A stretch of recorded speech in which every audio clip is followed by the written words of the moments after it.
Salam para kesatria. Tahukah kalian jika ada seorang paus yang konon cara meninggalnya itu karena dibunuh oleh suami sah wanita simpanannya atau meninggal karena dilempar batu? Ya, kali ini kita akan membahas cara kematian seluruh paus mulai dari Santo Petrus sampai Bapak Fransiskus. Sumber utama yang saya gunakan adalah buku Pope's Stroke Ages karya Joseph Stanislaus Brasser ditambah dengan sumber lainnya. Tapi sebelumnya, saya ingin mengucapkan terima kasih kepada para adipati kesatria yang sudah mendukung channel ini. Masa Gereja Perdana. Di masa ini, penganiayaan berat dialami oleh umat Kristen, diawali oleh Santo Petrus yang menjadi martir dengan cara disalib terbalik tahun 64 atau 67. Santo Linus dan Santo Anakletus.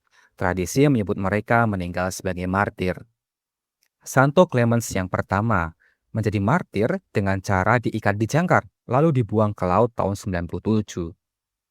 Santo Evaristus. Tradisi menyebutnya meninggal sebagai martir.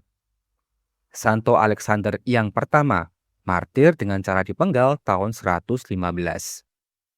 Santo Sixtus yang pertama, Santo Telesforus, Santo Hyginus.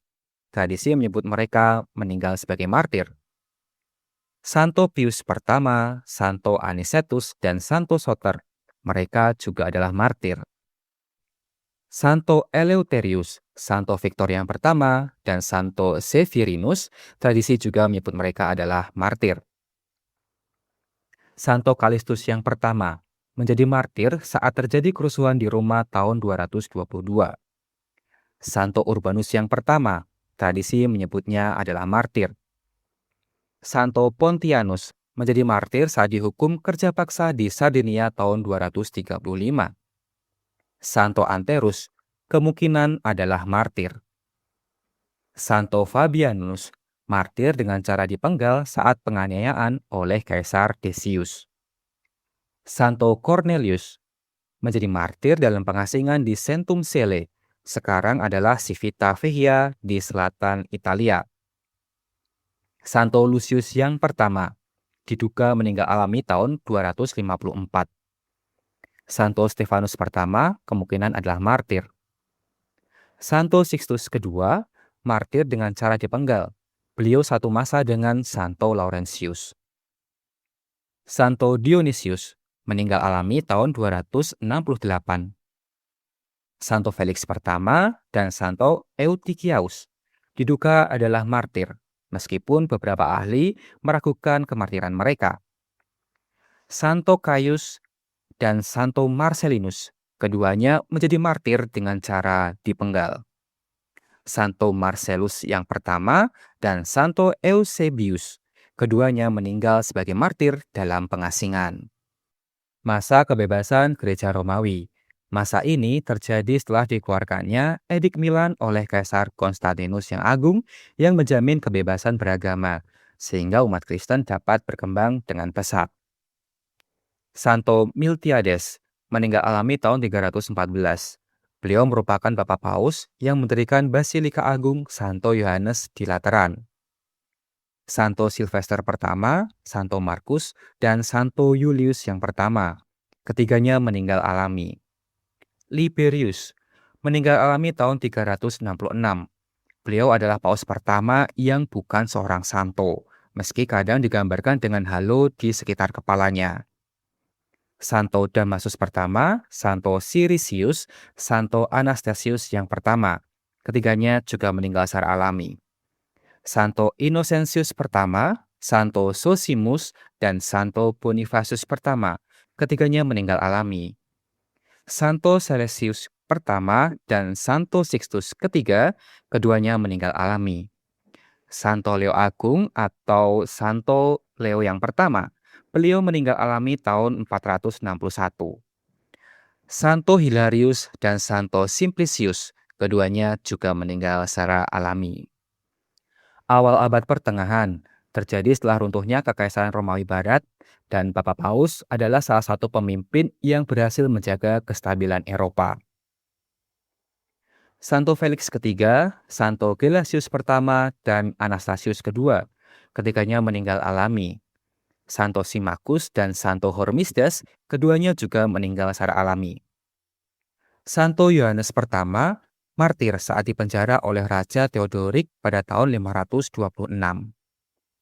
Santo Felix keempat, Bonifacius kedua, dan Yohanes kedua, ketiganya meninggal alami. Santo Agapitus pertama, beliau jatuh sakit dan meninggal saat berada di Konstantinopel tahun 536. Santo Silverius menjadi martir dalam pengasingan di Patara, Lycia, Turki saat ini. Vigilius meninggal karena sakit di Sirakusa, Pulau Sisilia dalam perjalanan pulang dari Konstantinopel tahun 555. Pelagius pertama, Yohanes ketiga, dan Benediktus yang pertama. Ketiganya meninggal alami. Pelagius kedua meninggal saat terjadi wabah pes di Roma tahun 590. Santo Gregorius yang pertama atau Gregorius yang Agung meninggal setelah sakit berkepanjangan tahun 604. Sabinianus, Bonifacius ketiga, dan Santo Bonifacius keempat, ketiganya meninggal alami. Santo Deusdedit diduga meninggal karena sakit kusta tahun 618. Bonifacius kelima, Honorius pertama, dan Severinus ketiganya meninggal alami. Yohanes keempat dan Theodorus pertama juga meninggal alami. Santo Martinus pertama menjadi martir dalam pengasingan di Crimea tahun 655. Santo Eugenius pertama, Santo Vitalianus, dan Adeodatus yang kedua meninggal secara alami. Donus, Santo Agato, dan Santo Leo yang kedua juga meninggal secara alami. Santo Benediktus kedua, Yohanes kelima, konon meninggal secara alami. Santo Sergius pertama, Yohanes keenam, Yohanes ketujuh, ketiganya meninggal secara alami. Sisinius meninggal setelah sakit tahun 708.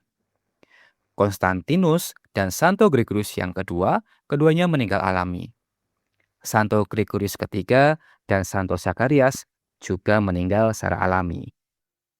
Masa awal negara kepausan. Pada masa ini berdiri negara kepausan yang luasnya itu mencakup lebih dari sepertiga negara Italia modern sekarang. Stefanus kedua. Sebenarnya ada dua paus dengan nama Stefanus kedua. Yang pertama meninggal setelah mengalami pendarahan sebelum sempat ditahbiskan. Dan penerusnya juga bernama Stefanus. Dulu penerusnya itu disebut Stefanus ketiga. Tapi setelah tahun 1961, daftar para paus itu direvisi.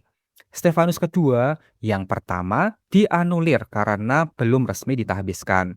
Dan Stefanus ketiga kemudian diubah gelarnya menjadi Stefanus kedua. Jadi, kalau kalian lihat daftar paus, harus memperhatikan daftar tersebut itu berasal dari tahun berapa agar tidak bingung. Santo Paulus yang pertama, Stefanus ketiga, dan Adrianus pertama. Ketiganya meninggal alami. Santo Leo ketiga, Stefanus keempat, dan Santo Paskalis pertama juga meninggal alami. Eugenius kedua, Valentinus, dan Gregorius keempat, ketiganya meninggal alami. Sergius kedua, Santo Leo keempat, dan Benediktus ketiga meninggal alami. Santo Nikolas pertama, Adrianus kedua meninggal secara alami. Yohanes ke-8 meninggal dengan cara diracun, kemudian dipukul dengan palu pada tahun 882. Marinus pertama meninggal alami. Santo Adrianus dan Stefanus kelima juga meninggal alami. Formosus diduga mengalami stroke. Jenazahnya kemudian dipermalukan oleh Paus Stefanus ke-6. Bonifacius ke-6 meninggal alami. Stefanus ke-6 dicekik di penjara setelah peristiwa yang dikenal sebagai sinode jenazah. Dia termasuk deretan paus yang hidupnya itu tidak patut dicontoh. Saya pernah membuat video khusus tentang itu. Ditonton ya. Romanus dan Theodorus kedua meninggal alami. Yohanes ke-9, Benediktus ke-4, keduanya juga meninggal alami. Leo kelima meninggal dibunuh saat dipenjara karena intrik istana kepausan tahun 903. Masa pemerintahan pelacur atau abad ke-8.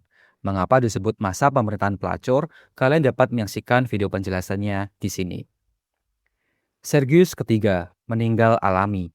Dia punya gundik bernama Marusia yang nantinya menjadi pemicu lahirnya abad ke-8. Anastasius ketiga dan Lando meninggal alami.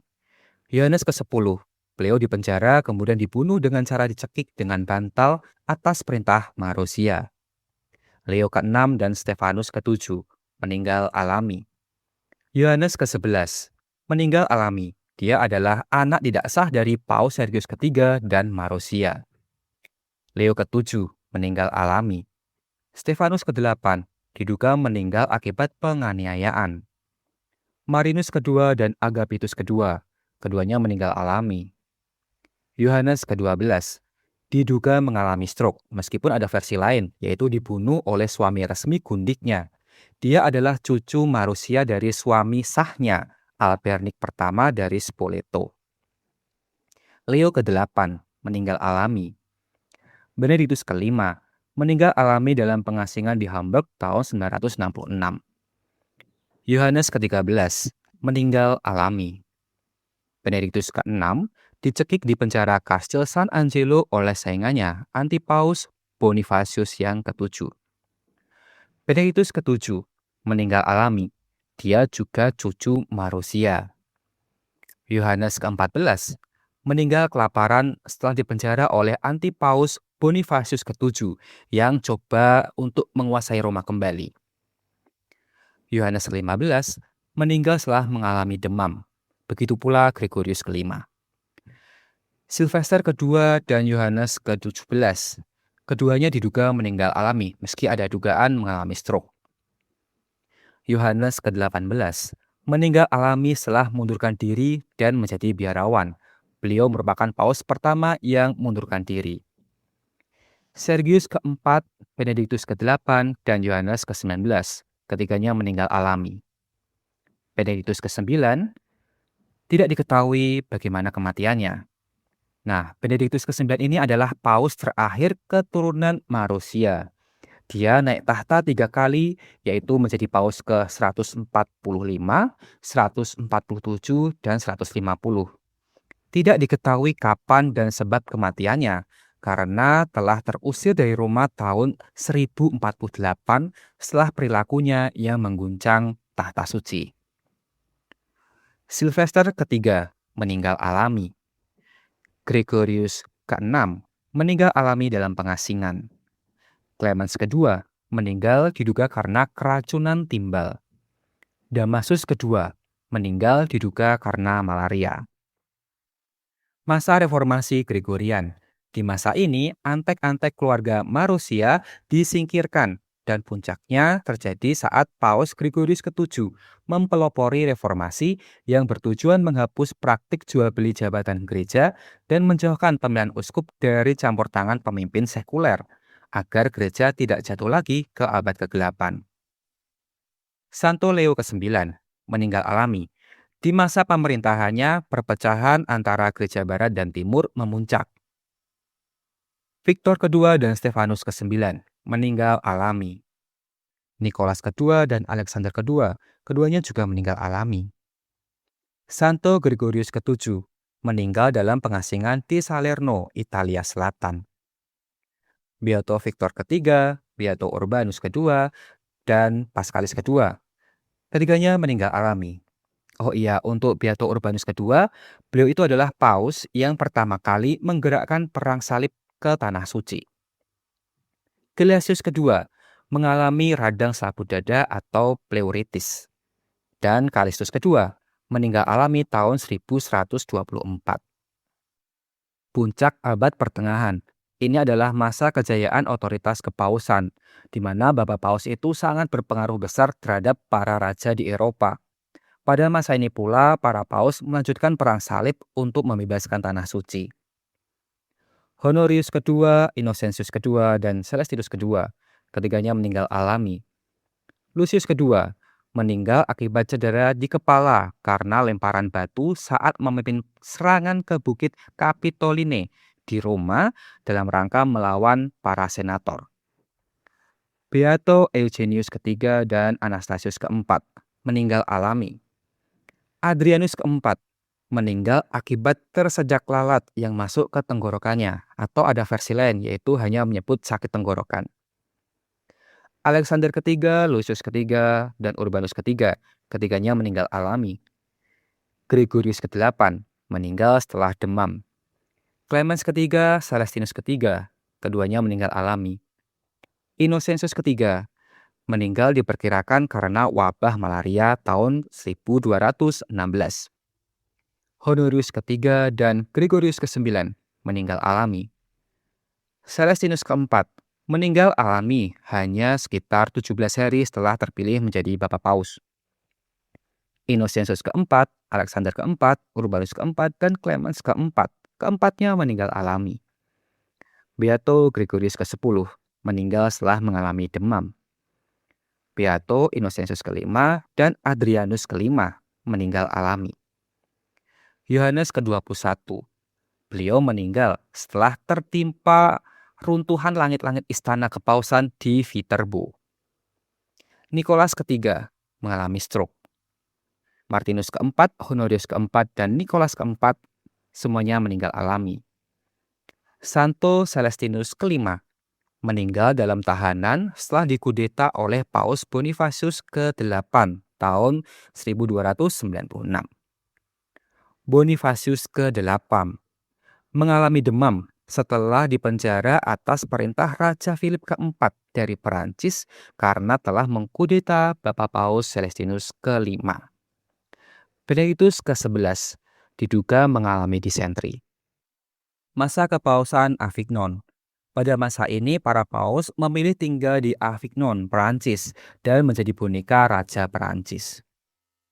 Clemens kelima meninggal karena penyakit kronis. Yohanes ke-22 meninggal alami. Benedictus ke-12 mengalami batu ginjal dan komplikasi. Clemens ke-6 mengalami penyakit ginjal dan tumor. Innocentius ke-6 dan Beato Urbanus ke-5, keduanya meninggal alami. Masa skisma barat. Pada masa ini banyak sekali muncul anti-paus atau paus tandingan. Gregorius ke-11 meninggal setelah diduga mengalami stroke atau penyakit mendadak. Urbanus ke-6 meninggal setelah cedera akibat jatuh dari keledai tunggangannya. Bonifacius ke-9 mengalami batu ginjal. Innocentius ke-7 dan Gregorius ke-12 keduanya meninggal alami. Martinus ke-5 mengalami stroke tahun 1431. Eugenius ke-6 meninggal secara alami. Masa Renaissance kepausan. Di masa ini terjadi puncak perkembangan seni gerejawi. Salah satunya adalah pembangunan ulang Basilika Santo Petrus sehingga menjadi bentuknya yang sekarang. Nikolas ke-5 mengalami penyakit ginjal. Kalisus ke-3 dan Pius ke-2 meninggal setelah demam. Paulus ke-2 meninggal setelah serangan jantung tahun 1471. Sixtus ke-4 meninggal setelah demam. Innocentius ke-8 meninggal alami. Alexander ke-6 diduga mengalami malaria. Pius ke-3 mengalami sepsis akibat infeksi kaki. Julius ke-2 meninggal setelah demam.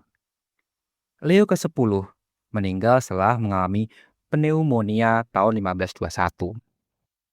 Masa Reformasi Protestan.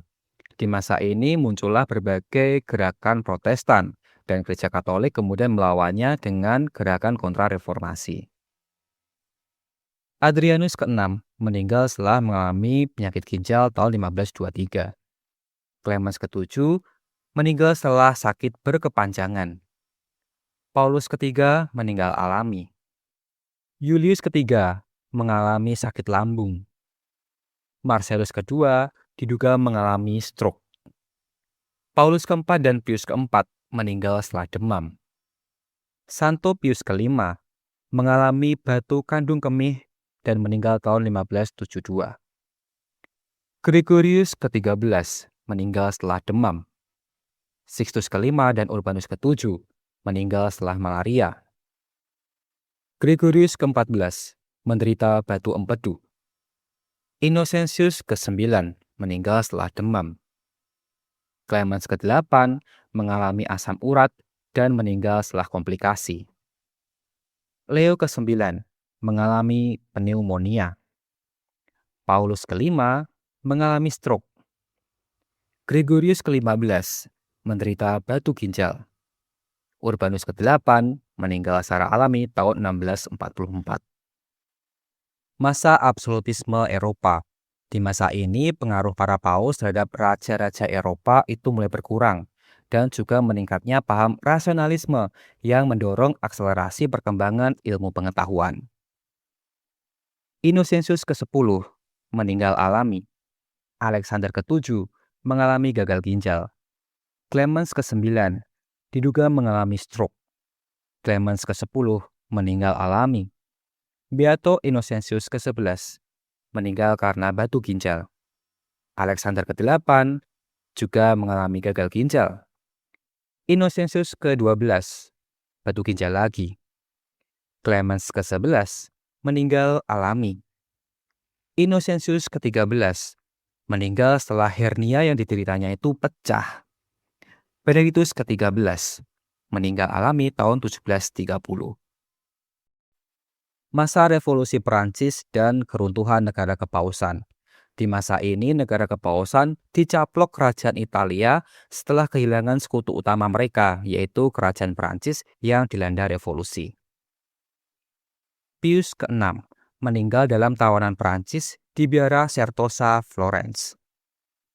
Pius ke-7 mengalami komplikasi patah tulang panggul setelah jatuh di kamarnya. Leo ke-12 mengalami penyakit kronis. Pius ke-8 meninggal alami.